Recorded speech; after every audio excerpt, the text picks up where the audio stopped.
येषां नित्याभियुक्तानां योगक्षेमं वहाम्यहम्। गीता में भगवान कहते हैं कि जो व्यक्ति अनन्य भाव से हमारा बन जाता है, फिर उसका मैं योग क्षेम दोनों संपूर्ण करता हूँ। उसको क्या चाहिए, कब चाहिए, क्यों चाहिए, इसलिए चाहिए, इस बात सारी बात का ध्यान में रखता हूँ। लेकिन कोई अनन्य हमारा बन करके तो देखे सही।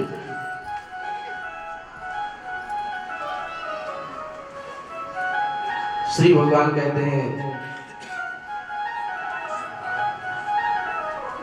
श्रवणं दर्शनात् ध्यानान् मयि भावोऽनुकीर्तनात् ना तथा सन्निकर्षेण प्रतिपाद्य ततो ग्रहात्।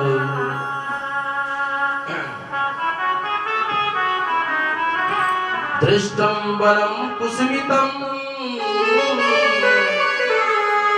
अच्छा, यहाँ बन के पुष्पों को देखने आई हो, क्योंकि रात्रि का बेला हो, चांदनी रात हो और सुंदर सुंदर पुष्प खिले हों, उनका दर्शन कितना मनोहर और मनमोहक होता है। वैसे भी चांदनी रात हो, पूर्ण चंद्रमा का उदय हो और उसमें जरा बाहर निकलो घूमने के लिए, क्या सिद्धता, क्या आनंद है, क्या छवि, क्या अनुभव होता है। और उसमें भी कहीं सुंदर सुंदर पुष्प खिले हों, और ऐसे जो पुष्प खिले हों जो चारों तरफ सुगंध ही सुगंध हो उसमें, और ठाकुर जी जहाँ विराजमान हो वहाँ तो जो फूल न खिलते हों वो भी फूल खिल गए। अच्छा, आप लोग बन के कुसुमों को देखने आई हैं। दृष्टम वन कुस्मितम। अच्छा, नहीं, राकेश को देखने आई है, अर्थात यहाँ जो चंद्रमा का उदय हुआ है, राकेश कर रंजितम, मानो इस चंद्रमा को आप देखने के लिए आई हैं। और अंत में गोपियों ने कहा नहीं, हम तो केवल आपको देखने आई हैं और कुछ देखने नहीं आई। श्री भगवान कहते हैं, उसके बाद में भगवान ने वीणा वादन शुरू किया है। पहले रास हुआ है, फिर महारास हुआ है। एक एक गोपियों के साथ में भगवान हाथ पकड़ करके और नृत्य करने लगे। बड़ा सुंदर दृश्य, आइए हम भी दर्शन करते हैं। बोलिए भगवान की जय हो, बोलिए रास बिहारी भगवान की जय हो। रास रचोहे यमुना किनारे महारास रचोहे, रास रचोहे यमुना किनारे महारास रचोहे, रास रचोहे यमुना किनारे सखी रास रचोहे, रास रचोहे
एक बार सभी श्री राम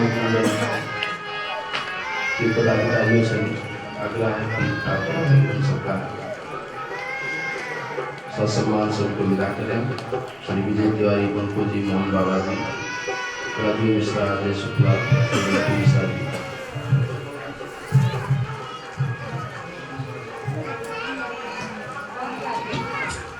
सभी से निवेदन है जो दिल्ली से पधारे हैं सभी लोग आए और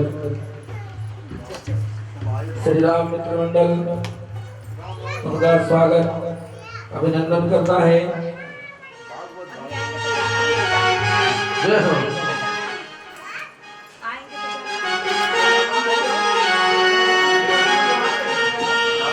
रास रचो है, रास रचो है, राधे ताली के साथ में महाराज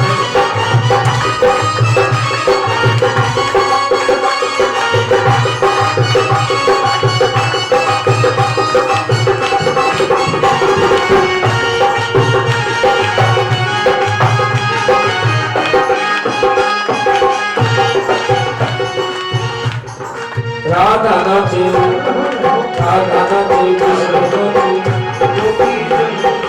राधा नाचे कृष्ण नाचे गोपी जन मन मेरो मन गया सखी पावन वृंदावन मन मेरो मन गया सखी पावन वृंदावन ये वृंदावन ये वृंदावन ये वृंदावन ये वृंदावन ओ रास जो है रास जो है यमुना किनारे सखी रास जो है रास जो है रास जो है यमुना किनारे सखी रास जो है।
विजय तिवारी जी, पंकु जी महाराज और हमारे श्रीमान मोहन बाबा जी वो भी व्यास गति पर आए, राजू मिश्रा जी, श्री अजय शुक्ला जी, श्रीमान डिप्टी मिश्रा जी, जो जितने भी लोग दिल्ली से पधारे महाराज वो व्यास गति पर आए, उनका स्वागत अभिनंदन किया जाएगा। सभी लोग पधारे। रास रचो है, रास रचो है, यमुना किनारे सखी रास रचो है, रास रचो है, रास रचो है, यमुना किनारे सखी रास रचो है। नाची नाची नाची नाची नाची नाची नाची नाची नदी नाची नाची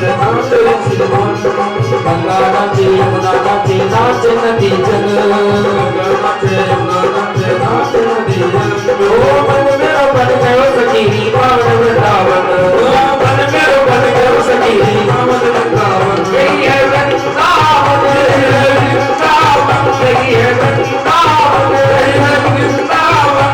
ओ रास जो है, रास जो है, यमुना किनारे सखी रास जो है, रास जो है, रास जो है,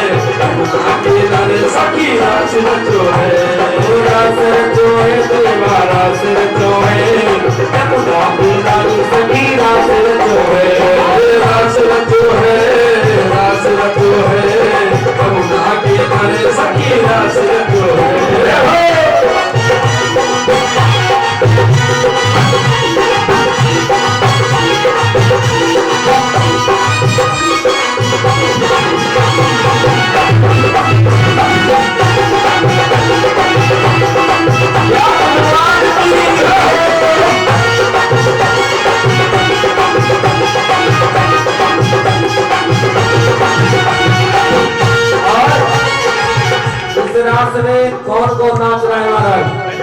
ब्रह्मा नाचे नाचे नाचे नाचे ब्रह्मा नाचे शंकर नाचे नाच नंदी जन ब्रह्मा नाचे शंकर नाचे नाच नंदी संग ब्रह्मा नाचे शंकर नाचे नाच नंदी संग ब्रह्मा नाचे शंकर नाचे नाच नंदी संग मन मेरो बन गयो सखी पावन वृंदावन मन मेरो बन गयो सखी पावन वृंदावन ओ मन मेरो बन गयो सखी पावन वृंदावन मन मेरो बन गयो सखी पावन वृंदावन यही है वृंदावन यही है वृंदावन यही है वृंदावन यही है वृंदावन ओ रास जो है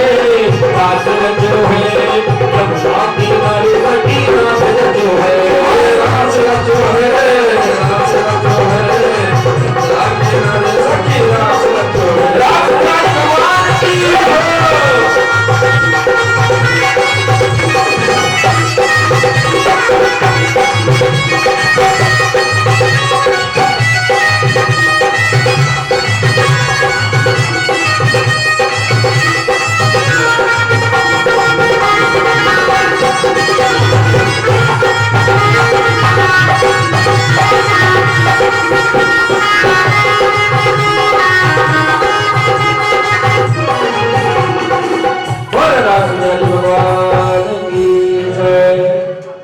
भगवान ने रास प्रारंभ किया, उसी बीच में गोपियों को ये मन हो गया, अभिमान हो गया कि भगवान मेरे साथ रास लीला कर रहे हैं। और जैसे अभिमान हुआ वैसे भगवान अंतर ध्यान हो गए। देखिए, भगवान की सेवा में भगवान का सानिध्य, भगवान का साथ पाने के लिए भगवत कृपा हो, भगवान की अनुग्रह हो, प्राप्त भी हो जाए, लेकिन अगर मद हो गया तो पुनः भगवान अंतर्हित हो जाते हैं, अंतर ध्यान हो गए। श्री सुखदेव भगवान कहते हैं कि बीच सभा से ही भगवान जब अंतर ध्यान हो गए, अब गोपियां देख रही कि ठाकुर जी है ही नहीं। यहाँ सुखदेव भगवान कहते हैं कि सारी गोपी है लेकिन एक गोपी नहीं है। तो सबको ये लगा कि मानो ठाकुर जी उस गोपी के साथ में ही लीला कर रहे हैं, उसको लेकर के। यहाँ नाम नहीं लिया, वैसे संत महात्मा और भी अन्य जो भक्त हैं वो कहते हैं कोई और नहीं था, वह श्री राधा जी ही थे। लेकिन सुखदेव भगवान ने यहाँ श्री राधा जी का नाम नहीं लिया, वहां तो एक गोपी के रूप में ही वर्णन किया है। उसमें भी महात्मा लोग टिप्पणी करते हैं कि क्योंकि सुखदेव भगवान की गुरु है श्री राधा रानी। सुखदेव भगवान ने राधा जी के बहुत प्रिय हैं। ऐसा तो महात्माओं से सुना है कि इतने प्रिय है ये कि ये जब सुखदेव जी के जब श्याम जी के साथ में होते हैं, जब ठाकुर जी के साथ में होते हैं, तब ये राधा जी की कथा उनको सुनाते हैं। इसलिए शुरू में हम लोगों ने पढ़ा है सुख मुखा द्रवमृत संयुत। ये जो भागवत है ये सुखदेव भगवान के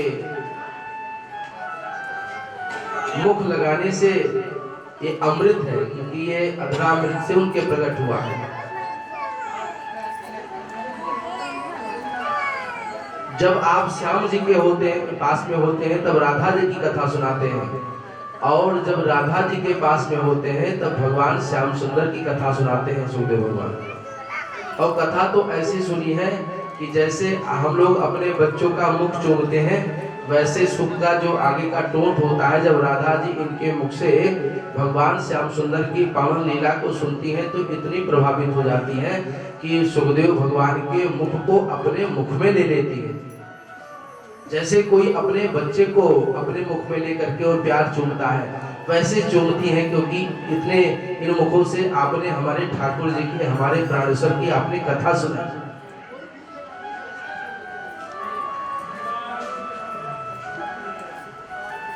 तो आप श्री राधा जी को गुरु जी भी मानते हैं, इस कारण से शायद आपने नाम न लिया हो, ऐसा संत महात्माओं का अपना मत है। जो भी कारण हो, लेकिन वहां नाम नहीं लिया। और एक गोपी का ही वर्णन किया कि उसको लेकर के और भगवान अंतर ध्यान हो गए। अब तो गोपियां विरहातुर होकर के ठाकुर जी को ढूंढने के लिए निकली। ढूंढते ढूंढते जब आगे पहुंची हैं, तो वहां क्या देखा कि जिस गोपी को लेकर के भगवान अंतर ध्यान हुए थे, वहां एक चरण चिन्ह दिखाई दिया। उससे अनुमान हुआ कि कोई और था साथ में, लेकिन आगे गई तो देखें कि वह भी नहीं है।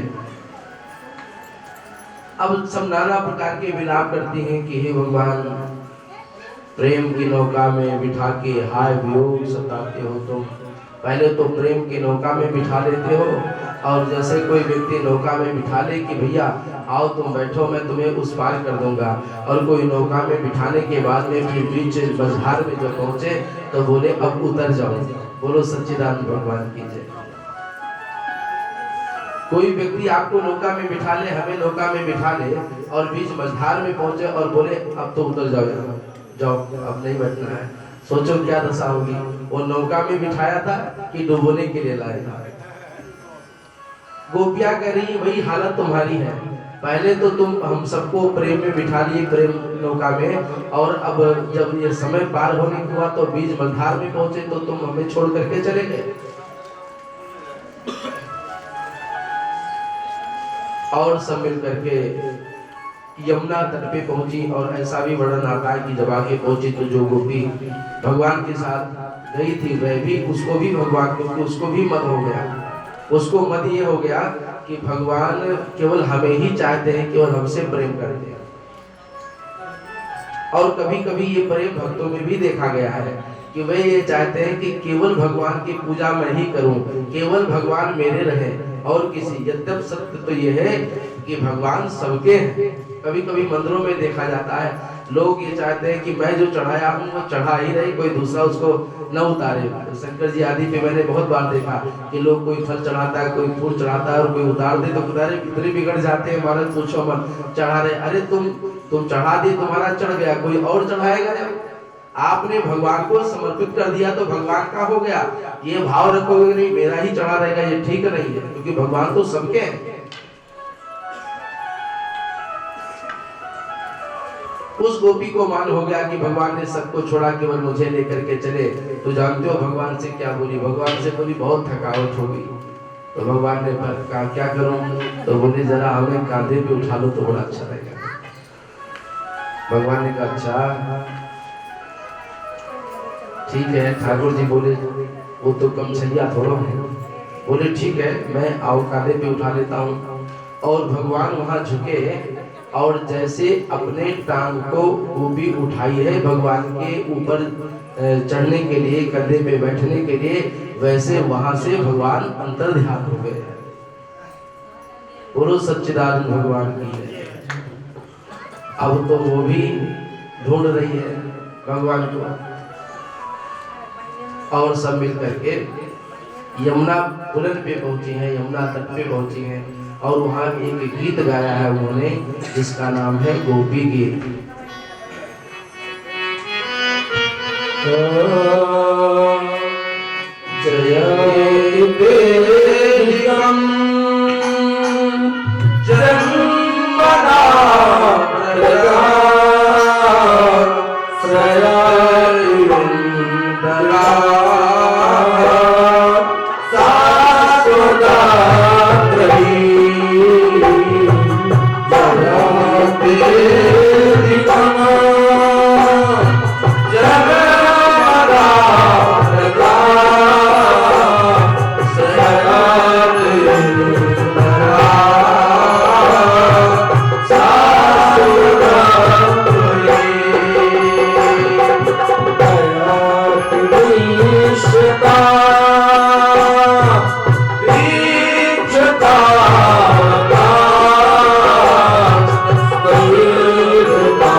वह कह रही है कि हे ठाकुर जी, जब आपको छोड़ना ही था तो आपने फिर प्रेम की नौका में क्यों बिठाया हमें? जब से आप ब्रज में आए, अरे हम लोग तो पहले से ही तो ग्वारी थी, हम तो पहले से ही ग्वारिन थे, लेकिन जब से आप आए हम लोग के मध्य में, तब से हम लोग को ये लगा कि मानो इंद्र की संपदा विराजमान हो गई हो यहाँ।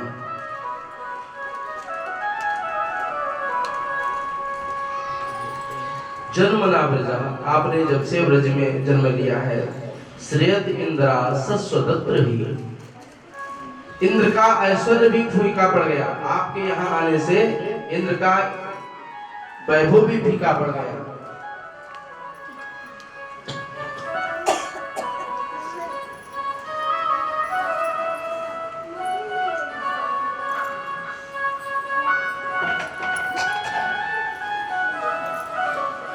आपके वियोग में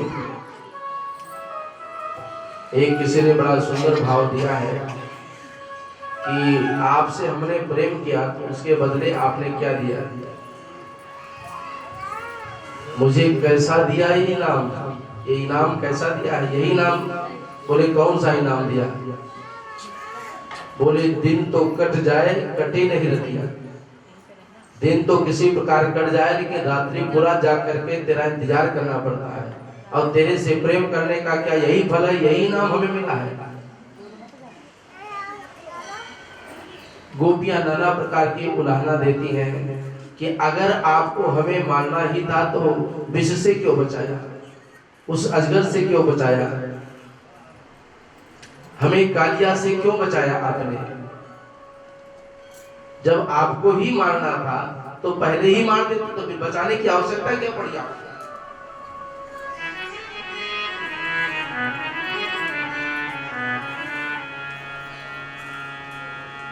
बंसी बजा के मोहना क्यों कर गया किनारा, बंसी बजा के मोहना कर गया किनारा, बंसी बजा के मोहना क्यों कर गया किनारा, बंसी बजा के गया किनारा, बंसी बजा के मोहना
तो ठाकुर जी अपनी लीला के लिए आते रहते हैं, आप ही बताओ, देखा है।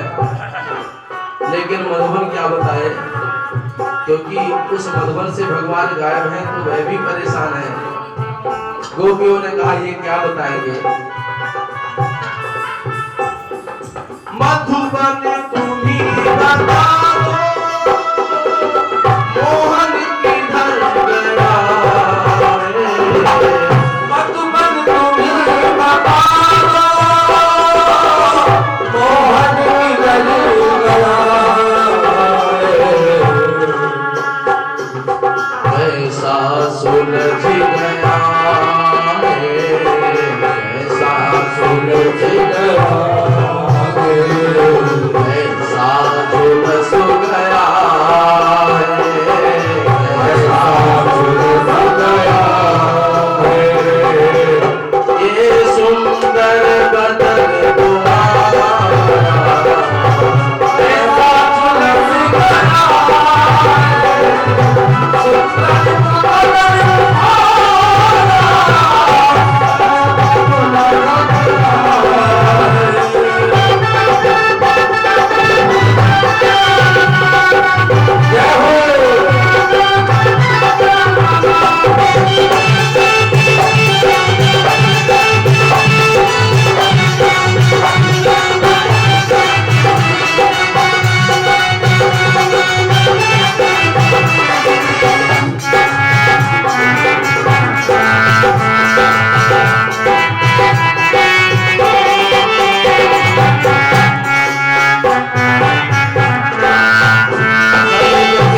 यमुना के पास पहुंचे, यमुना से पूछा,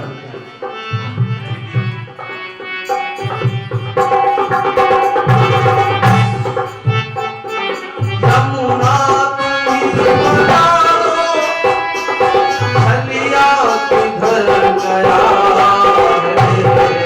यमुना तुम्ही बता दो, छलिया किधर गया।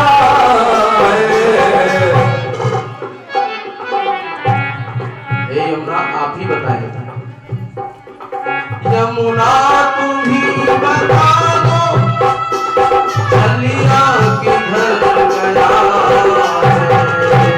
यमुना तुम्ही बता दो, छलिया किधर गया।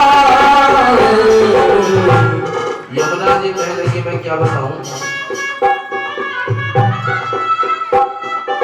मैं भी चली गई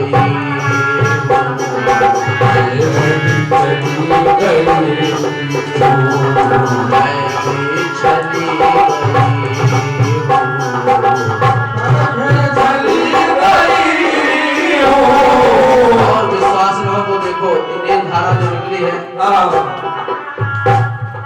मैं भी चली गई, मैं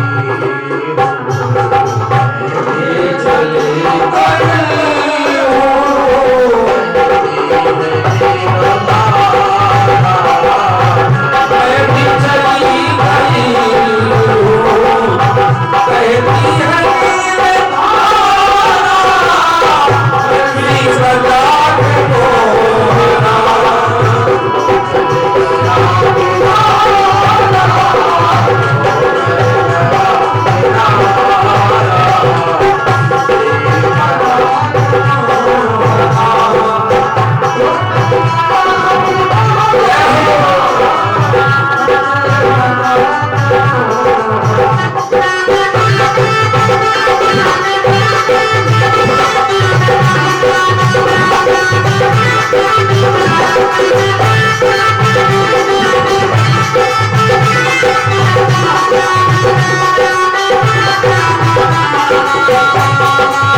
गोपी गीत को सुन और भगवान सुना प्रकट किए। बोले वृंदावन बिहारी लाल की जय। श्री सुखदेव भगवान कहते हैं भगवान प्रकट हुए और दोबारा फिर सबके साथ में भगवान रासलीला की है। आपकी तो एक गोपी एक ठाकुर, एक गोपी एक ठाकुर। भगवान शंकर ने पता चला कि वृंदावन में रास रचाया जा रहा है,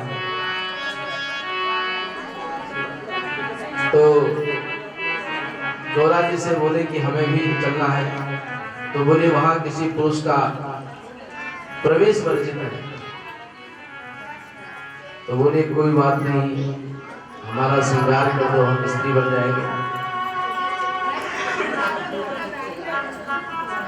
भगवान शंकर ही एक ऐसे हैं कि जो ठाकुर जी के दर्शन करने के लिए अपना जो पुरुष तत्व है उसको भी छोड़ना स्वीकार कर दिया। और दो शब्दों में ज्यादा तो समय नहीं है, कैसी सुंदर झांकी है। एक दिन वो भोले भंडारी बन करके ब्रजवारी रस में आ गई है, रस में आ गए हैं। एक दिन वो भोले भंडारी बन करके ब्रजवारी रस में आ गई है।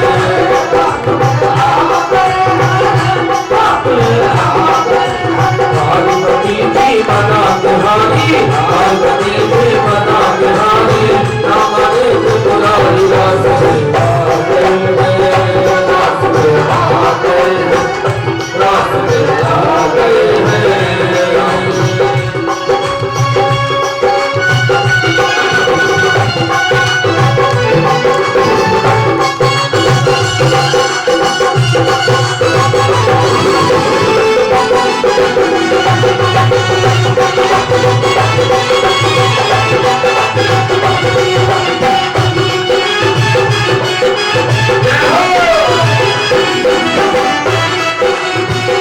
पार्वती से बोले मैं भी चलूंगा तेरे संग में, तेरे संग में। पार्वती से बोले मैं भी चलूंगा तेरे संग में, तेरे संग में। राधा संग श्याम नाचे मैं भी नचूंगा उनके संग में, उनके संग में। राधा सजी नाचे मैं भी चलूंगा उनके संग में, रस रचेगा रथ में भारी, रस रचेगा रथ में भारी, हमें दिखाना प्यारी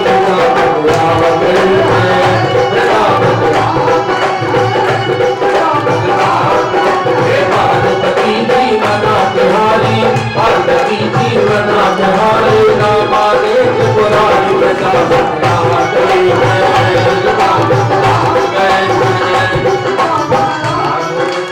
ऐसे नहीं जा रहे थे भोले महाराज, नाचते हुए। बताइए इतना सुंदर रास महाराज कि आज भोले दीवाने होकर के नाचने के लिए जा रहे हैं। यदि कोई भक्त वृंद बैठे मुझे नाच से कोई लेना देना नहीं है, चाहे भोले नाचे चाहे ब्रह्मा नाचे, सभी लोग खड़े हो जाए, थके थकाए नहीं है सब।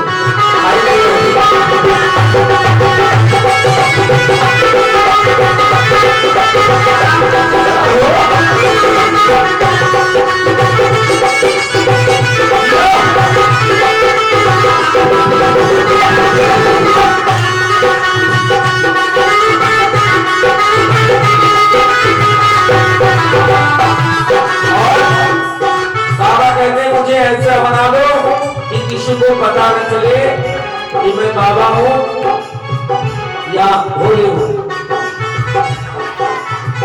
पार्वती से बोले बाबा कहते हैं अरे मेरे भोले स्वामी कैसे ले जाऊं तुम्हें रास में, तुम्हें रास में। अरे मेरे भोले बाबा कैसे ले जाऊं तुम्हें रास में, तुम्हें रास में। मोहन के बिना कोई पुरुष न जावे वहाँ रास में।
बताना ब्रजराज को, ब्रजराज को ऐसा बताना ब्रजराज को, ब्रजराज को। बता दुनिया पहली सारी, बता दुनिया पहली सारी, चाल चले मतवाली बता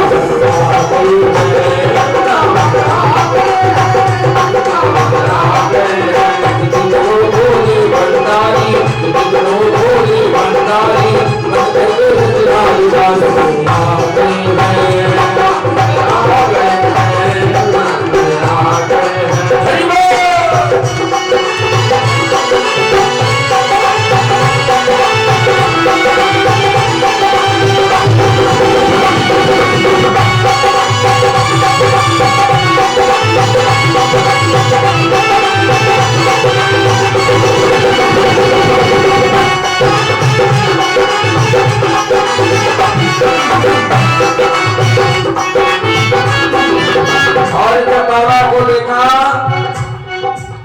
देखा जब मोहन में समझ गए इस रात को, इस रात को।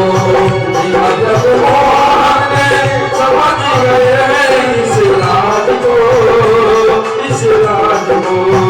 ऐसी बजाई बंसी सुध बुध भूले भोलेनाथ को, भोलेनाथ को। ऐसी बजाई बंसी सुध बुध भूले भोलेनाथ को, भोलेनाथ को। सरक गई बदसारी, सरक गई बदसारी, मुस्काए बनवारी नाथ को।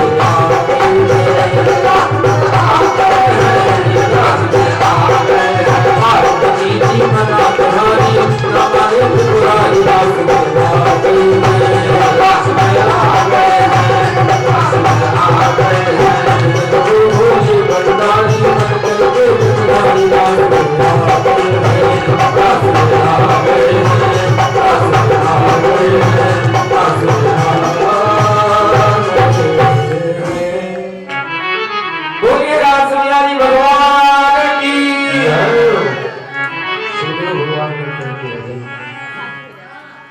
भगवान ने भी जिद कर ली कि हमें भी ले चलो। गौरा जी ने कहा वहां किसी पुरुष का प्रवेश नहीं है, तो बोले कोई बात नहीं, हमें ही स्त्री बना दो।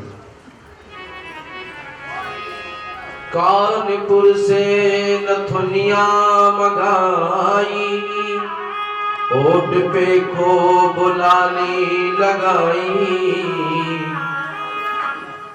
कानपुर से नथुनिया मंगाई, ओट पे को बुलानी लगाई। पूरा औरत का श्रृंगार करके कहते हैं साथ हम भी चलेंगे।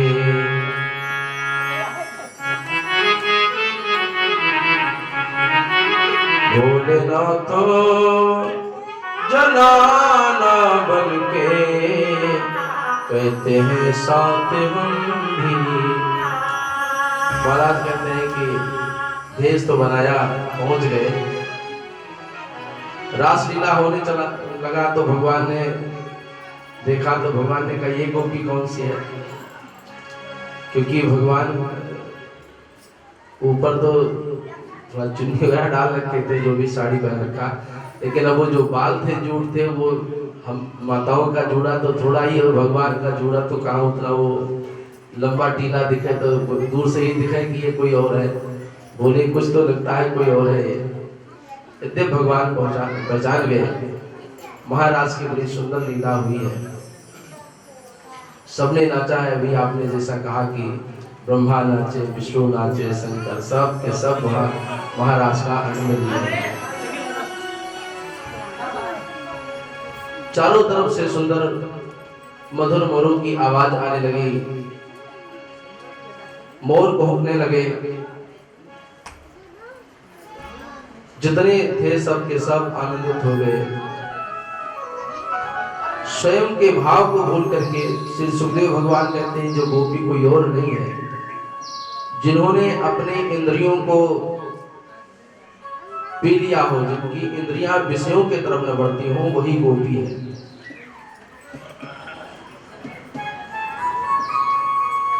संसार का विषय सुख जिसने छोड़ दिया हो, जिनकी कामना संसार की ना हो, केवल परमात्मा की हो, वही गोपी है।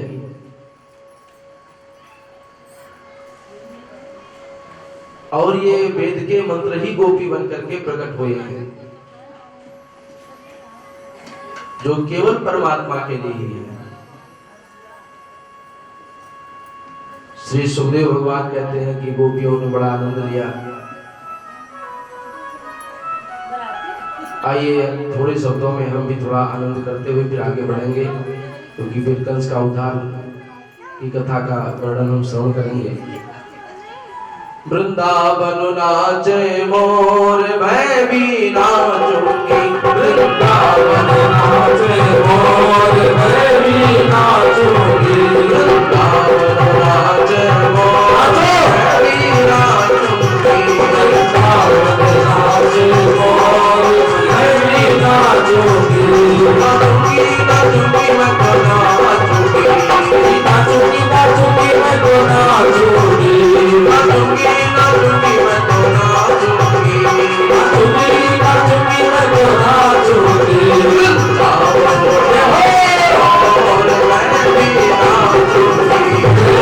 वृंदावन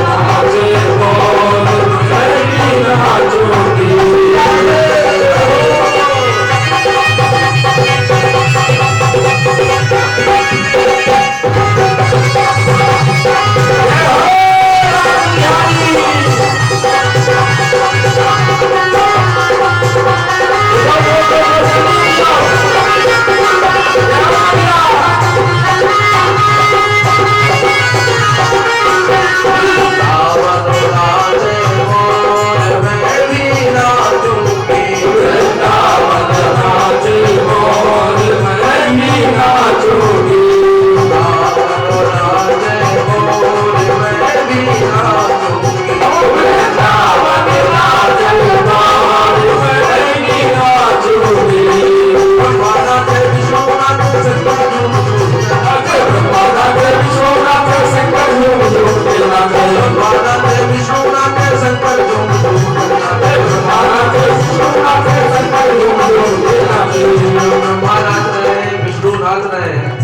तो कभी कहता है मैं कैसे बनूं कठोर मैं भी नाचूंगी, मैं कैसे बनूं कठोर मैं भी नाचूंगी, वृंदावन नाचे मोर मैं भी नाचूंगी, वृंदावन नाचे मोर मैं भी नाचूंगी।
जो अभिलाषा थी गोपियों की वो ठाकुर जी ने पूरी की। इधर और भी भगवान की लीला हुई। एक दिन की बात है, श्री नारद जी मथुरा पहुंचे कंस के यहाँ। तो कंस से पूछे क्या बात है, उदास तो बहुत हो, उदासी का कारण क्या है? तब आपने बताया कि उदासी के कारण तो आपको पता ही है, न जाने कितने हमने दैत्य को भेजा, पूतना को भेजा, तृणावर्त को भेजा, लेकिन एक बार भी उस कृष्ण का कुछ अनभला नहीं हुआ, यद्यपि वो सब मारे गए। तो नारद जी ने समझाया कि देखो उनको कोई ऐसी युक्ति लगाओ, कोई ऐसा उपाय करो कि जिनको यही बुलवाओ और यही उनका वध करो। क्या करें महाराज? बोले एक यज्ञ करवाओ, धनुष से भी करवाओ, एक मेला लगवाओ, उसी मेले में बुलाओ कृष्ण को। तो वहां जाएगा कौन? बुलाने कौन जाएगा? तो बोले अक्रूर को भेजो। अक्रूर को बुलाया। श्री सुखदेव भगवान कहते हैं कि अक्रूर जी आए, बोले महाराज आज्ञा क्या?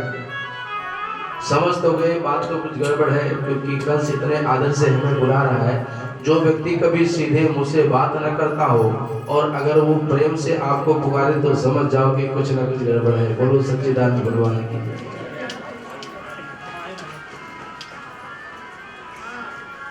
श्री सुखदेव भगवान कहते हैं कि अक्रूर जी महाराज समझ गए कि है तो कुछ मामला गड़बड़।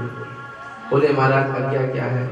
बोले आज्ञा यही है कि आप कोई जिम्मेदारी सौंपता हूँ कि कृष्ण और बलराम को आपको यहाँ लाना होगा।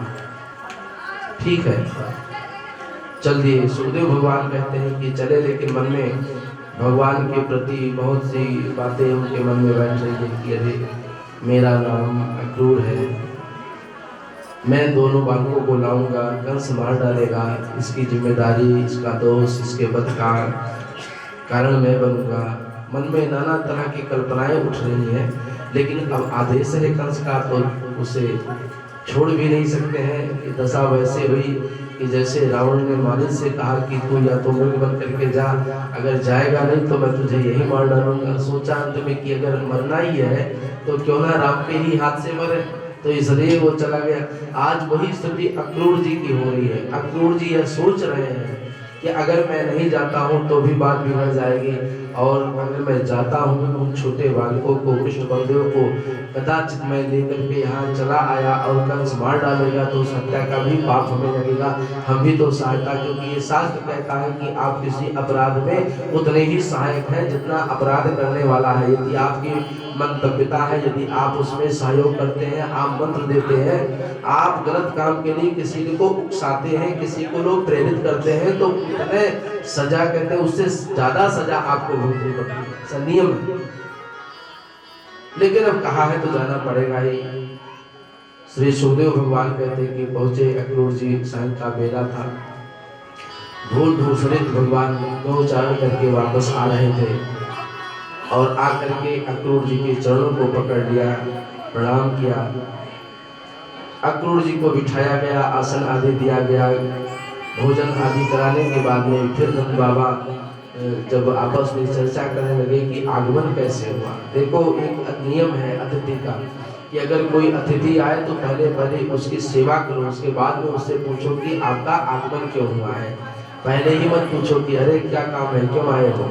ठीक है, आज व्यवहार जगत में समय इतना किसी के पास नहीं है, लेकिन एक नियम है सनातन का कि कोई आपका मेहमान आता है, कोई अतिथि आता है तो पहले उसकी सेवा करो। सेवा करने के बाद में जब वो आराम में हो तब पूछो कि हमारे लायक क्या सेवा है, किस लिए आपका आगमन हुआ है।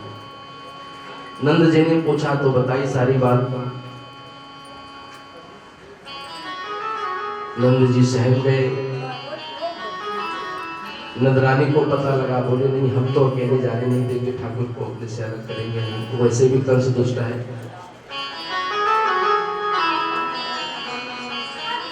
गोपियों ने भी सुना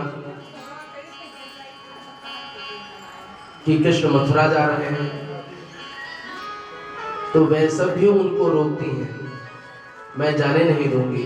भगवान ने समझाया बोले देखो मैं परसों आ जाऊंगा, कि ये थोड़ा है कि मैं सदा सदा के लिए जा रहा हूँ, अरे रिश्तेदारी करने जा रहा हूँ, मामा के यहाँ जा रहा हूँ, कि अन्य थोड़ा जा रहा हूँ। और मामा के यहाँ कितना प्यार मिलता है भांजे को, तो भांजा ही जाने। बोलो सच्चिदानंद भगवान की जय।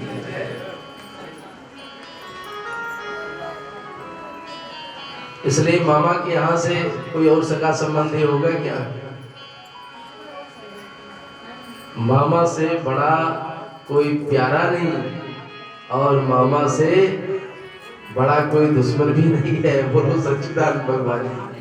दोनों चीजें, मामा से बड़ा कोई अपना सगा नहीं, कोई संबंधी नहीं। लेकिन अगर दुश्मन पे उतारो हो जाए तो फिर तो मामा में कंस मशहूर ही है। बोलो सच्चिदानंद भगवान।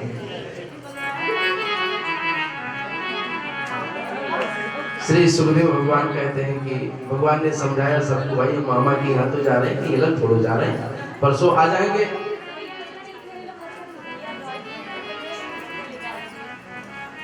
गुरुस वगैरह भी रखा, छाछ वगैरह रखा, दूध रखा, चलो इसी बहाने कर भी दे देंगे।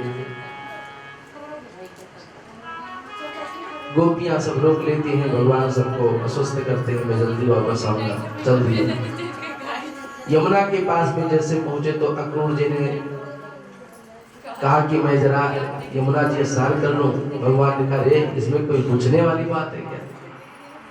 यहाँ भी कुछ लोग आए तो पूछे गंगा स्नान कर ले। अरे भैया आ ही गए हो तो पूछने की क्या बात है? बोलो लगाओ गोता। बोलो सच्चिदानंद भगवान की जय। भगवान ने कहा कि इसमें कोई पूछने वाली बात है, यमुना जी है, स्नान कर लो।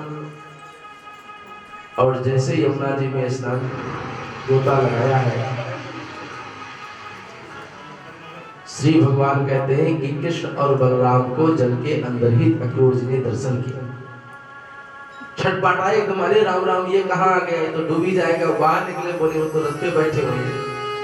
बोले क्यों मामा, क्यों जी, चाचा जी स्नान हो गया? बोले नहीं भैया अभी और स्नान, सोचे दोबारा देखो कहीं पहले भ्रम हो गया होगा। फिर दोबारा डुबकी लगाई है, फिर ठाकुर जी नीचे देखे कृष्ण बलराम, फिर घबराए, फिर ऊपर आए, फिर रथ में देखा कि बैठे हुए हैं। वैसी दशा हुई जैसे कौशल्या जी ने देखा, यहाँ वहां दो बालक देखा। स्नान करके आए, रथ में बैठे। कथा तो ऐसी आती है, तब भगवान ने समझाया उनको चिंता मत करवा, क्योंकि अक्रूर जी ये बात सोच रहे थे कि हम इन दो बालकों को लेके जा रहे हैं, इसलिए कहीं ना कहीं मैं भी अपराधी हूँ इनका, क्योंकि कंस ने मार डालेगा, छोड़ेगा नहीं। भगवान ने समझाया चिंता मत करो, मामा जी के दर्शन तो करवाओ कम से कम। श्री सुखदेव भगवान कहते हैं कि पहुंचे, संध्या काल होने वाला था। इनको अलग स्थान था इनका रहने सहने का, जैसे यहाँ कमरे सबके अलग अलग हैं, वैसे सबके आगंतुकों के जो भी आने वाले थे उन सबके अलग अलग स्थान बनाए गए थे कि आप यहाँ बैठे, आप यहाँ रहें, आप यहाँ रहें। तो थोड़ा समय था तो भगवान ने कहा नंद बाबा से कि बाबा अभी थोड़ा समय है, कहो तो मैं घूम आऊं यहाँ। तो नंद बाबा ने कहा नहीं भैया घूमने मत जाइए। क्यों? क्योंकि ये अपना वृंदावन आई, ये तो मथुरा हो, ये कंस का है। और कंस, और मुझे पता है कि तुम राम, जैसे राम जी ने कहा था कि मैं लक्ष्मण जी को घुमा के लाता हूँ जनकपुर। राम जी तो बहुत सीधे थे, लेकिन कृष्ण का क्या स्वभाव है कि कब किससे लड़ जाएं, कब किससे भिड़ जाएं, इनका कुछ पता नहीं, क्योंकि उनके चाल भी टेढ़ो, इनको कार्य भी टेढ़ो है। और राम जी तो सीधे हैं, तो इनके काम भी सीधो हैं। बाबा ने समझाया अच्छा कोई बात नहीं, जिद कर लिया। बोले भैया घूमने तो जाओ, लेकिन यहाँ किसी से कोई छीनना नहीं, क्योंकि तेरा तो काम ही है छीनना। क्योंकि चोरी के माखन खाने की इतनी आदत बन चुकी है कि अब आदत वो सुधर ही नहीं रही, कितना सुधार लो चाहे। कहावत कहते हैं चोर चोरी से चला जावे, लेकिन ओरा फेरी से कभी न जावे।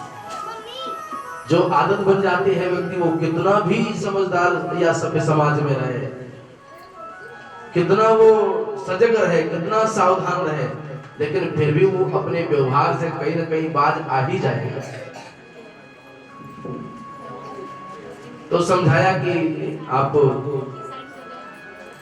जाना, तो भगवान बोले कोई बात नहीं। श्री भगवान कहते हैं, भगवान आगे पहुंचे तो ग्वाल वालों ने कहा कि ठाकुर जी तुम्हारे मामा के यहाँ हम लोग जा रहे हैं, पहली बार जा रहे हैं, और तुम्हारे मामा के यहाँ जितना ये सजा हुआ है पूरा, क्योंकि पूरा नगर सजा रखा था कंस ने, उस सजावट को देख करके ग्वाल वालों ने कहा कि ठाकुर तुम्हारे मामा जी का तो बड़े अच्छे ठाट हैं। अरे बोले मामा जी हमारो बहुत बड़ो आदमी है, अभी उनको देखो कहाँ महाराज। बोली लाला मामा तुम्हारी इतनो बड़ो है, और हम लोगों के पास देख रहे हो हम लोग के वस्त्र भी ठीक नहीं है, जो हम लोग कपड़ा पहन रखे हैं वो भी 50 जगह से टाका लगा हुआ है इसमें। बोलो सच्चिदानंद भगवान की जय। और तेरे मामा इतनो बड़ो, कम से कम अब पहले बोलते कि मामा के यहाँ चलना है तो हम लोग भी कुछ व्यवस्था कर लेते। अरे नया कपड़ा लेते तो कम से कम पुराना जो रखा था उसी को छाट छोड़ के फिर ठीक कर लेते। तो भगवान ने कहा अरे यहाँ मामा के यहाँ कोई कपड़ों की कमी है क्या? बोले मामा तेरे कपड़े पहनाओगे क्या? बोले चलो मामा के यहाँ से कपड़े नए पहनेंगे। और मामा का कपड़ा तो सबसे बढ़िया हुए महाराज। बोलो सच्चिदानंद भगवान की जय। मामा के यहाँ से जितना मिल जाए उतने कम है भांजे। ठाकुर जी ने कहा चलो आगे आगे गए तो एक धोबी था, वो कंस के बड़े सुंदर सुंदर कपड़े पोशाक को ब्रश कर रहा था, लगा रहा था, धो रहा था। भगवान बोले देखो ये मामा को ही धोबी है, इससे चल करके और कुछ मामा जी के इस कपड़े मांग ले, हम सब पहन ले। श्री सुखदेव भगवान कहते हैं वहां जाकर के भगवान ने कहा रजकम कचिंदयायांतम रंगकारम गदाग्रजा। धोबी से कहा कि भैया कुछ वस्त्र हमें चाहिए भाइयों के लिए, आप दे सकते हो क्या? उसने कहा अच्छा, जंगल में रहने वाले, दही पीने वाले और इन अच्छे कपड़ों के स्वप्न देख रहे हो?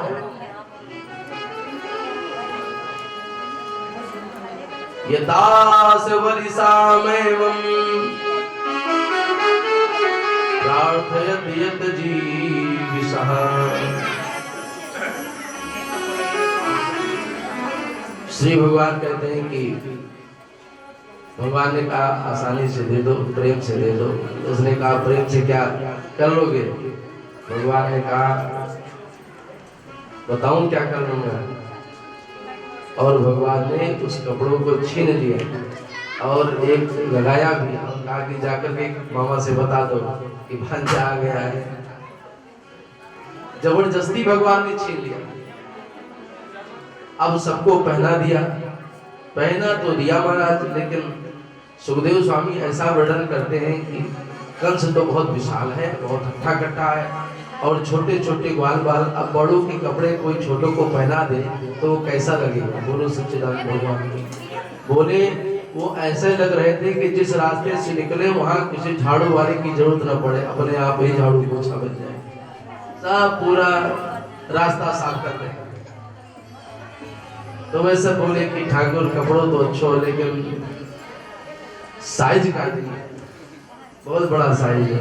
अरे भगवान ने कहा चलो उसकी भी व्यवस्था नहीं करेंगे। आगे गए तो कोई दर्जी था, ऐसा कहते हैं, उस दर्जी से भगवान ने प्रार्थना किया कि भैया इन कपड़ों की इसके साइज बना दो क्या? तो ऐसी कथा आती है कि उस दर्जी ने कपड़ों को काट करके और जो जो जिनके जैसे योग्य था वैसा बनाया, और भगवान ने उनको आशीर्वाद भी दिया है। संत लोग कहते हैं इसीलिए दर्जी लोग जितना कपड़ा नहीं उससे ज्यादा सिलाई आज भी दे रहे हैं, फल फूल रहे हैं, भगवान का आशीर्वाद है उनको। बोले सब तो ठीक है भगवान, लेकिन माला अगर कहीं से मिल जाता तो और भी थोड़ी पोशाक बन जाती हम लोगों की भी। भगवान ने कहा चलो उसकी भी व्यवस्था करते हैं। सुखदेव भगवान कहते हैं कि कोई सुदामा नाम का मुनि है, तथा सुदामनो भवनम मालाकारस्य जगन्मतु। कोई माली है और उससे जाकर के माला प्रार्थना किया तो माला लिया। अब सब कुछ तो हो गया, तो ग्वार वालों ने कहा सब कुछ तो हो गया लेकिन थोड़ा चंदन हो जाता तो और मजा जाता, क्योंकि ब्रजवासी कहते हैं चंदन के बहुत शौकीन होते हैं। ठाकुर का जो चंदन होता है वो ठाकुर छुपा बोलते हैं कि मतलब पूरा मुंह उनका चंदनों से, यहाँ तक गाल वाल में सब लगाते हैं वो चंदन, इसलिए चंदन बहुत प्रिय है ब्रजवासियों को। तो ब्रजवासियों ने कहा कि थोड़ा चंदन भी कहीं मिल जाता तो और भी हम लोग सज जाते। बोले चलो उसकी भी व्यवस्था करते हैं। श्री सुखदेव भगवान कहते हैं कि आगे एक कोई तिवक्रा थी जो टेढ़ी थोड़ी चल रही थी, कोई स्त्री थी, और वो अपने हाथों से सुंदर केसर युक्त चंदन को रोज घिस करके, क्योंकि राजा कंस को उसी के हाथ का चंदन प्रिय था, वो चंदन बनाने में बहुत निपुण थी। तो वो उसका नित्य का नियम था कि वो अपने हाथों से चंदन तैयार करती थी और जाकर के कंस को देती थी, कंस लगाते थे। तो उस दिन भी वो तैयार करके और जा ही रही थी हाथ में लेकर के, नजर पड़ गई ठाकुर जी की। तो वो टेढ़ी थोड़ा चल रही थी, लेकिन भगवान ने उसे कहा ए सुंदरी जरा रुक जा। उसने पीछे मुड़ करके देखा, बोली सुंदरी हमें कौन यहाँ सुंदरी, यहाँ तो सब उल्टा सीधा हमें कहते हैं, कोई तिवक्रा कहता है, कोई कुछ कहता है, कोई कुछ कहता है। लेकिन जब ठाकुर जी के मुख से ये सुनी तो वो वही रुक गई और रुक करके कहने लगी कि आप कौन हैं, और आज हम तक कोई हमको कोई सुंदर नहीं कहा, लेकिन आप हमें संबोधित सुंदरी कह रहे हैं। तो भगवान ने कहा जो चंदन है, क्या ये चंदन लगाओगी हमारे? अरे बोले ये तो हमारा सौभाग्य होगा। और उसने अपने हाथ से भगवान को चंदन लगाया है। कथा ऐसी आती है कि जब चंदन लगाया तो ये नियम है कि कोई चंदन लगाया है, कोई मौनी बांधे तो उसको कुछ ना कुछ देना चाहिए, अपने यहाँ की सनातन मर्यादा है। तो भगवान के पास तो वहाँ तो कुछ नहीं था, तो भगवान ने क्या किया कि उसके पैर पे अपना एक पैर रखा और उसको ऐसा झटका दिया कि उस झटके में भी वो सीधी हो गई। बोलो सच्चिदानंद भगवान की। अब सुखदेव भगवान कहते हैं कि सुंदर तो थी ही, केवल टेढ़ी थी, लेकिन भगवान के झटके से उसका टेढ़ापन खत्म हो गया और ऐसी लग रही है जैसे मानो इंद्र के परियों को भी फीका कर दे, ऐसा स्वरूप उसका बन गया। उसका नाम था कुब्जा। भगवान से प्रार्थना किया उसने कि ठाकुर जी हमारे घर चलो। बोले आपके घर तो बाद में आएंगे, पहले मामा जी से मिले। दूसरे दिन यज्ञ मंच तैयार हुआ। इधर कंस ने नाना प्रकार के पहलवानों को, मुष्टिकाज पहलवानों को नियुक्त कर रखा था भगवान के ऊपर प्रहार करने के लिए। मंच पे धनुष रखा हुआ था। श्री सुखदेव भगवान कहते हैं भगवान ने प्रवेश किया, दोनों भाइयों ने। जब पहलवानों ने उनको मना किया तो भगवान ने उनके साथ मल्ल युद्ध किया। आगे एक उबल पटिया पीठ एक हाथी है, उससे मतवाली जिसके 10,000 हाथ बल है, 10,000 हाथी का उसके पास एक ही इतना बल है, उसको नियुक्त कर रखा था। सुखदेव भगवान कहते हैं कि मतवाला मतपान आदि करा करके वो मदी हो गया था। जब भगवान ने कहा महामत से इसको हटाओ, तो हटाया नहीं, तो भगवान ने उसको भी पकड़ करके और उसको भी पटका, वो भी धराशायी हो गया। और भगवान ने तुरंत कूद करके उस मंच पे चढ़ गए जिस मंच पे वो धनुष रखा था। कंस को ये वरदान था कि जो इस धनुष को तोड़ देगा वही तेरा काल होगा। श्री सुखदेव भगवान कहते भगवान मंच पे चढ़ गए और मंच पे चढ़ने के बाद में तुरंत धनुष को उठाया और धनुष को तोड़ दिया। बोले वृंदावन बिहारी लाल की जय। कंस एकदम घबराया, भागा कि ये शायद मेरा काल होगा। भगवान छिटक करके उसको पकड़ लिए, उसके बाल को पकड़ते हुए घसीटते हुए कहा कि बोल, जब मेरी माँ के बाल को तूने घसीटा था तो ऐसे ही दुख मेरी माँ को भी हुआ। और देखते देखते भगवान ने उसको स्वधाम पहुंचा दिया, उसका वध कर दिया। ऐसी कथा आती है। उसके बाद में भगवान पहुंचे जहां माता पिता बंदी थे, माता पिता को छुड़ाया। कुछ दिन वहां नंद यशोदा बाबा भी रहे, नंद भी रहे और भी उनके परिकर जितने थे वहाँ से आए थे, सब साथ में रहे। श्री भगवान कहते हैं, अब भगवान ने कहा कि आप लोग जाइए, हम यही रुकेंगे। तो नंद बाबा ने कहा तू साथ में नहीं चलेगा हमारे? बोले आऊँगा, आप लोग चलो मैं आ जाऊँगा। अरे कम से कम थोड़ा माँ बाप से भी मिल ले। इधर सुखदेव भगवान कहते हैं कि माँ बाप यानी वसुदेव और देवकी भगवान की भगवत्ता को समझ करके जो पुत्र काम होता है, बालकपन का जो प्रेम बच्चों में होता है वो तो देखा नहीं है, इसलिए वह भी थोड़ा गले लगाने से संकोच कर रही है। भगवान अपनी माया से उनमें मोह डाला और अपने बच्चे को गले से लगाया, फिर बिठाया, नंद बाबा को विदा किया। श्री भगवान कहते हैं वहाँ के बाद में वापस आए। वापस आने के बाद में इधर अस्थि और प्राप्ति जो कंस का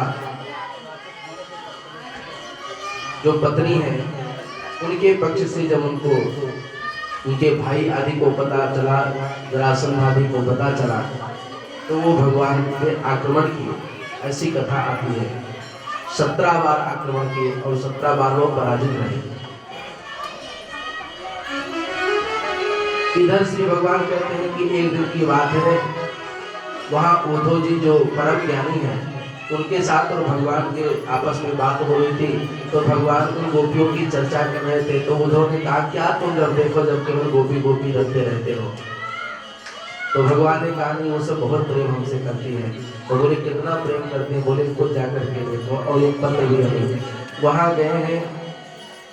जब उद्धव जी को आते गोपियों ने देखा है तो उस पहले तो समझे कि मानो ठाकुर जी हो, लेकिन पास में जब देखा तो श्री भगवान कहते हैं कि वहां जब पहुंचे उद्धव जी तो सब घेर लिया गोपियों ने घेर लिया। और कदाचित वहीं एक कोई भौरा आ जाता है और उस भौरे को देख करके गोपियां कुछ उलाहना देने लगती है। उलाहना में कहा कि रे भौरे, तो भी लगता है कि कपटी का ही मित्र है, तो उस ठाकुर का ही मित्र है। और जो तुम्हारे मोछ पे कुमकुम लगा हुआ है, मुझे लगता है कि मेरे सौतों को जो ठाकुर जी ने उनके गले में जो माला पड़ी हुई थी उनसे युक्त होकर के और उनसे जो आलिंगन किए हैं, शायद उन्हीं का ये जो पुष्प राग है, जो पद्म राग है, वो तेरे मोछ पे लगा हुआ है। तू भी उन्हीं का मित्र है, तू यहाँ क्या करने आया है? तुमको भी भगवान ने भेजा है क्या? भगवान की तरफ से कोई सूचना लेकर के आया है? जाकर के उस कपटी से कह देना कि मैं जानती हूँ वो जन्म जन्म का कपटी है। वो दो जानते थे कि गोपियां तो ग्वारिन है, कुछ जानती नहीं, लेकिन वो वेद व शास्त्रों की चर्चा करने लगती हैं। और जब भगवान ने बाली का वध किया था उसकी चर्चा करने लगी और बोले वो तो छुपके से बाली को भी मारा था। उद्धव जी बोले ये तो परम ज्ञानी है, ये तो वेदों के भी बात जानती है। और गोपियों ने भगवान गए लेकिन आए नहीं, गोपियों को बर्फ गिरा हुआ है। हमें तो वृंदावन बसाए गयो नी, हमें तो वृंदावन बसाए गयो नी, हमें तो वृंदावन बसाए गयो नी, हमें तो वृंदावन बसाए गयो नी। ओ चलिया नंद को लाला, ओ चलिया नंद को लाला, ओ चलिया नंद को लाला, ओ चलिया नंद को लाला। हमें तो वृंदावन बसाए गयो नी, हमें तो वृंदावन बसाए गयो नी, हमें तो वृंदावन बसाए गयो नी। आज हमें वृंदावन में छोड़ गए। श्री भगवान कहते हैं इस प्रकार से वह विलाप कर रही है।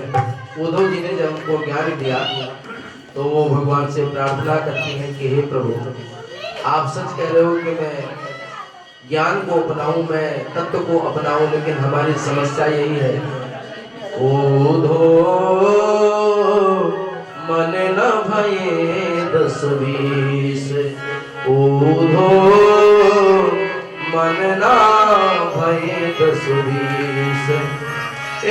हूँ तो सो गयो श्याम संग, एक हूँ तो सो गयो श्याम संग, कोई अवराधे से विको अवराधे से, ओढ़ो मन का भय 10-20।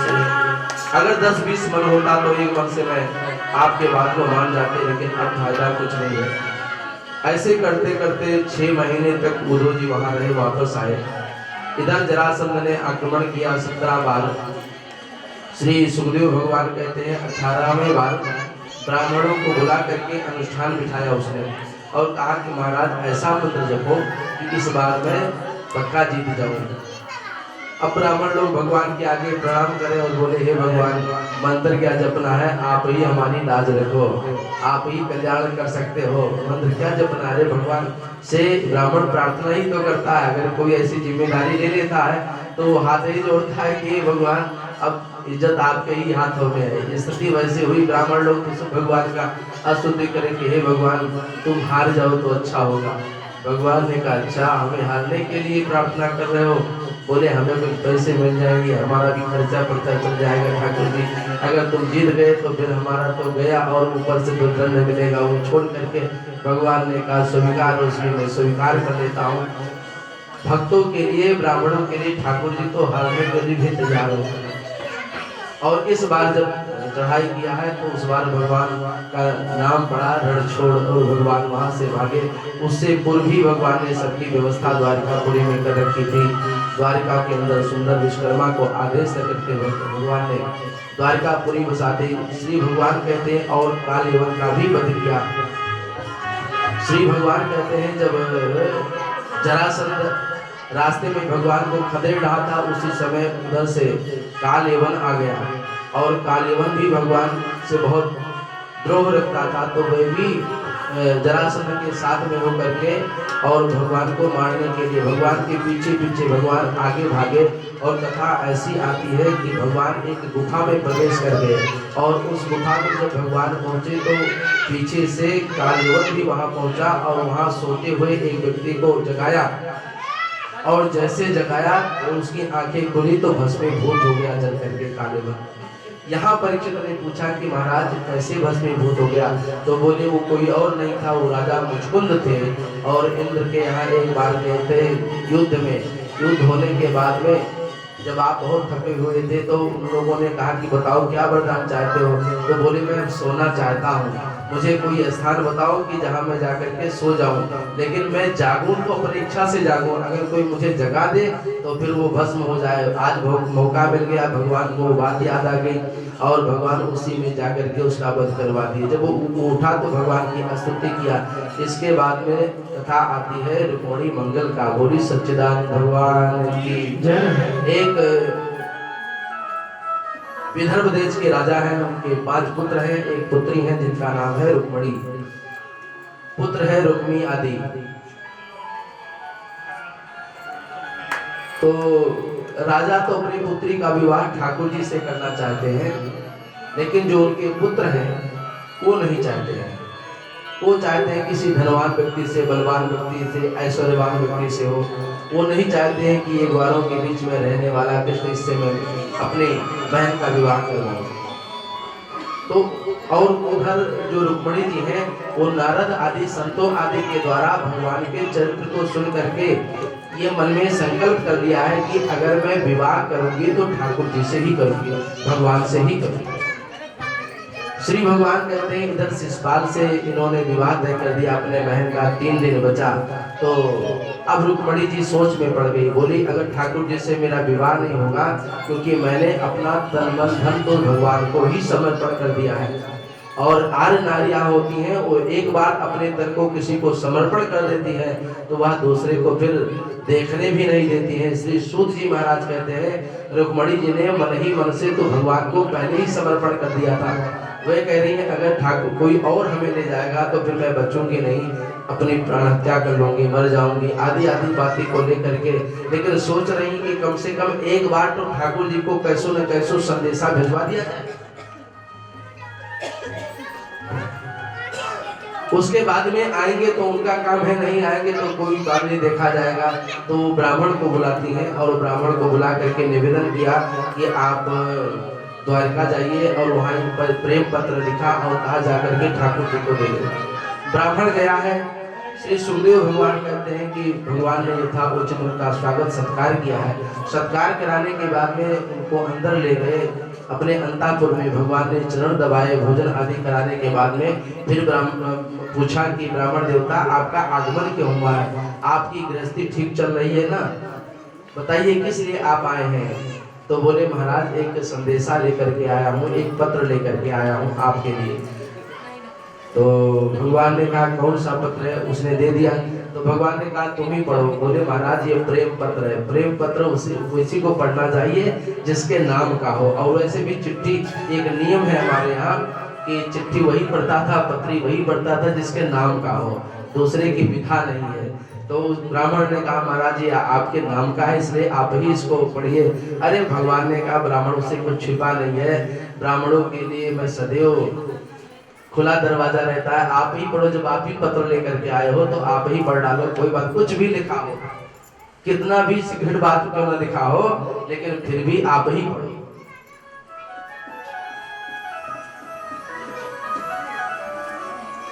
श्री सुखदेव भगवान कहते हैं कि उसमें जो लिखा हुआ था, उसमें लिखा हुआ था कि हे ठाकुर जी, परसों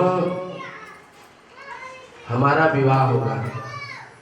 हमारे भाई ने न चाहते हुए दूसरे से तय कर रखा है, लेकिन मैं मन ही मन में आपको अपना पति स्वीकार कर चुकी हूँ। अगर आप नहीं आएंगे तो स्थिति ऐसे होगी जैसे कोई सिंह का भाग कोई सियार लेकर के चला जाए, वही स्थिति होगी। नीचे लिखा था कि हो सकता है कि आप ये सोच रहे होंगे कि आप तो हमें जानते नहीं हो, या हम तो उसको नहीं जानते हैं जो हमें जानती है।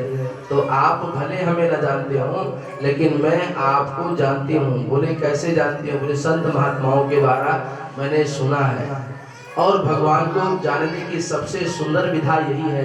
सबसे शुरू में जब हम लोगों को याद होगा कि भागवत के प्रारंभ में भी जब प्रश्न हुआ था कि भगवान को कैसे समझा जाए, कैसा जाना जाए, तो उसमें श्रोतव्य, पहले भगवान को यही बात आई थी कि पहले भगवान को ज्यादा से ज्यादा सुना जाए, फिर क्या किया जाए, फिर कीर्तव्य, श्रोतव्य, कीर्तव्य, स्मर्तव्य, क्षताभ्य।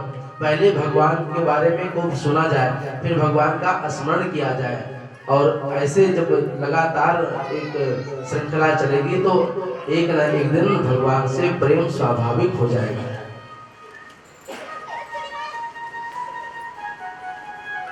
जाने बिनु न होए प्रतीति, बिन प्रतीति होए नहीं प्रीति, बिन प्रतीति होए नहीं प्रीति, बिन प्रतीति होए नहीं प्रीति, जाने बिनु न होए प्रतीति।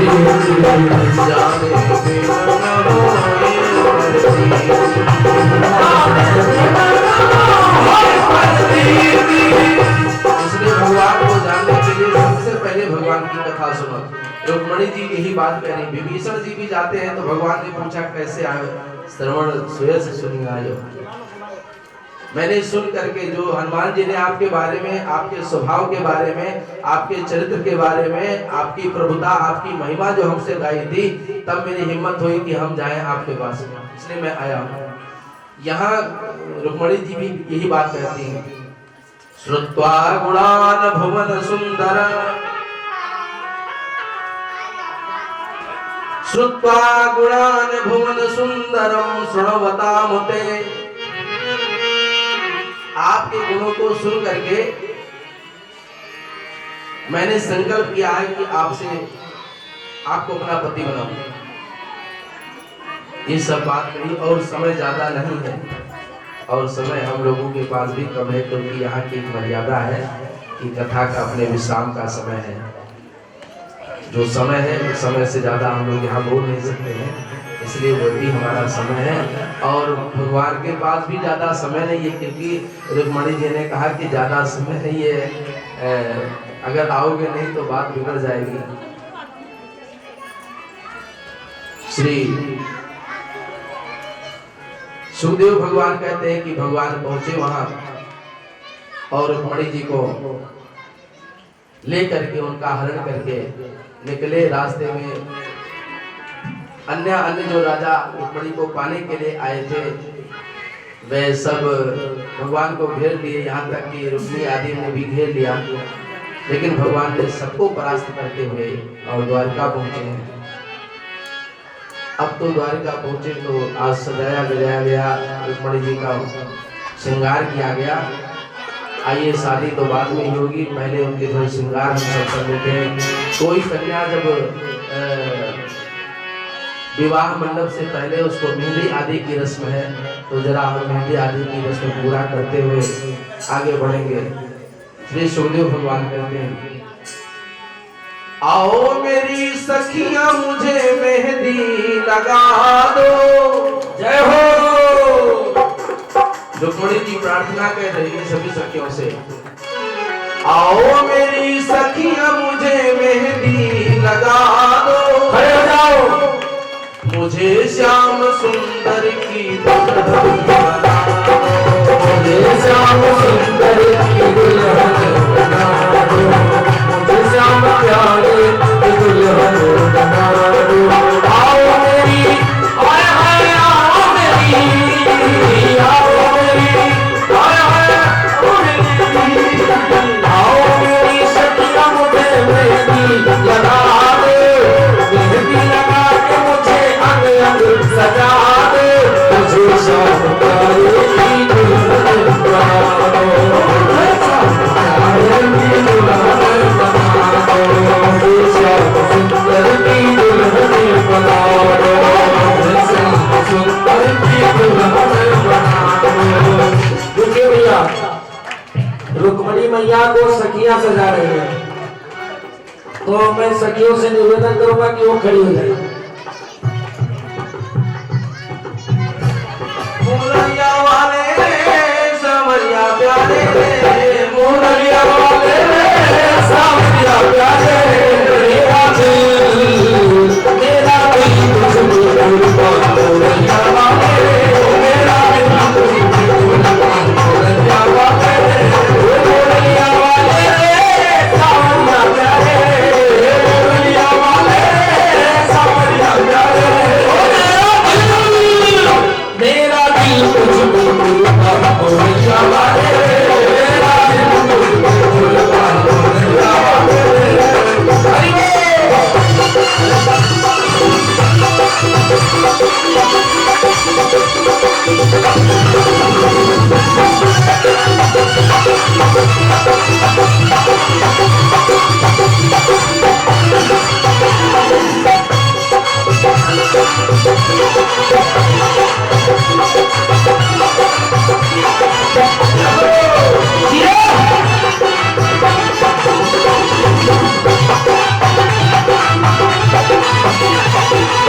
देखी है कब से ये तस्वीर तेरी, देखी है कब से तस्वीर तेरी, कब से बदल